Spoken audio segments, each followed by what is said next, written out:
Episode 1 అమ్మ చేతి రుచి. సాయంత్రం 6:30 ఆకాశం నెమ్మదిగా ఎరుపెక్కి చల్లని గాలి ముఖాన్ని తడమట్లు తాపుతోంది. ఇంటి ముందు గేట్ దగ్గర ఆగి గొంతు బిగబట్టి ఫోన్లో అరిచాడు చిన్ని. అమ్మా, నేనింకా బతికే ఉన్నాను, రా, నీకు బాగుందా? నీ గొంతు వినకపోతే ఊపిరి ఆగిపోతుంది నాది.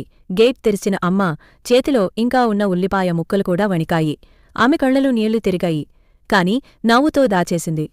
ఎవడితో మాట్లాడుతున్నావురా బాబూ? ఫోన్లోనే ప్రేమ చూపిస్తారా ఇవాళ? చిన్ని ఫోన్ జేబులో పెట్టేసి ఒక్క దూకుడుతో అమ్మని గట్టిగా కౌగిలించుకున్నాడు. ఆ క్షణంలో ఆ ఇంటి ముందు రోడ్డు, గాలి, సమయం అన్నీ ఆగిపోయినట్టు అనిపించింది. అమ్మ భుజాలు వణుకుతున్నాయి. ఆమె హతుకున్న చేతుల్లో ఏడాది తరబడి పోగుపడిన ఆకలి, ఆశ, భయం అన్నీ ఒకసారిగా కరిగిపోతున్నాయి.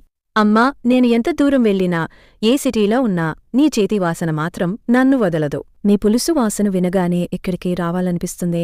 ఇక్కడే నా ఇల్లు. అమ్మ మాట్లాడలేకపోయింది. కేవలం అతని వీపున తడమని చేతులతో తడిసింది. లోపలికి తీసుకెళ్ళింది. పొయ్యిమీద ఇంకా మండుతున్న చిన్న మంట, దానిపై గిన్నెలో బుసలు కొడుతున్న పప్పు, అరటి ఆకు మీద వేడిగా ఉన్న అన్నం, పక్కనే గుండు మిరపకాయలతో కలిపిన దోసకాయ పులుసు. ఆ వాసనలు చిన్ని కళ్ళని తడిసేలా చేశాయి. ఒక ముద్దు తీసుకుని నోట్లో పెట్టుకున్నాడు. కళ్ళు మూసుకున్నాడు. ఆ రుచి, ఆ గుండెల్లోకి దిగిన ఆ తాపం, ఏడాది తరబడి ఒంటరిగా గడిపిన రాత్రులన్నీ ఒక్కసారిగా కరిగిపోయినట్టు అనిపించింది. అమ్మా, ఇదే జీవితం, ఇక్కడే స్వర్గం. నువ్వు లేకుండా ఏ హోటల్ బిర్యానీ, ఏ పార్టీ ఫుడ్ కూడా రుచించదు. అమ్మా నిశ్శబ్దంగా నిలబడింది. ఆమె కళ్లలో నీళ్లు చుక్కలుగా జారుతున్నాయి.